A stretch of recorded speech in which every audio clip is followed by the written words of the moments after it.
Cragblade is the best New Game Plus cycle Ash of War that I've used so far. We can find the scarab for it on the rock just west of the impassable Great Bridge Site of Grace. It comes with the best affinity, heavy, and has a wonderful visual effect on your weapon. Upon activation, your character smashes the ground like it's the subscribe button, and coats your weapon in gravity-bound rocks. The buff lasts 60 whole seconds and boosts your physical damage by a solid 15%. Couple that with some easy incantations, and we can easily achieve an attack rating in the quadruple digits. Personally, I used Flame Grant Me Strength, Golden Vow, and a Zweihander to get to 1148 attack rating. Now we can go into the main reason why the Cragblade is so good in New Game Plus cycles. When the buff is active, all attacks gain a 10% increase to poise damage. And for every New Game Plus cycle starting with New Game Plus 2, all enemies begin to gain resistance to poise damage. This makes it much more difficult to gain that brief reprieve granted to us by a poise break and riposte combo.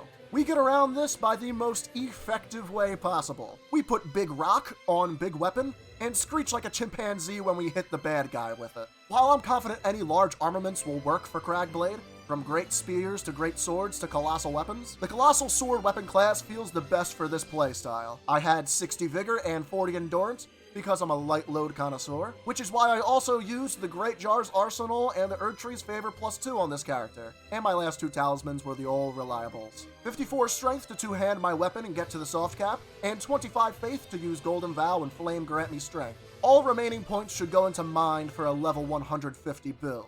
With Cragblade and a Zweihander, even the later New Game Plus cycles will still bring big bosses to their knees. If you want to see a nice way to handle the final boss with this particular loadout, be sure to check out the description below. While every attack with your buffed Zwei will hit hard, I highly recommend you abuse fully charged R2s as often as possible. These attacks will do the most poise damage by far, and hit harder than those student housing prices freshman year. The fact they got away with charging me so much for living in Philly was straight up robbery.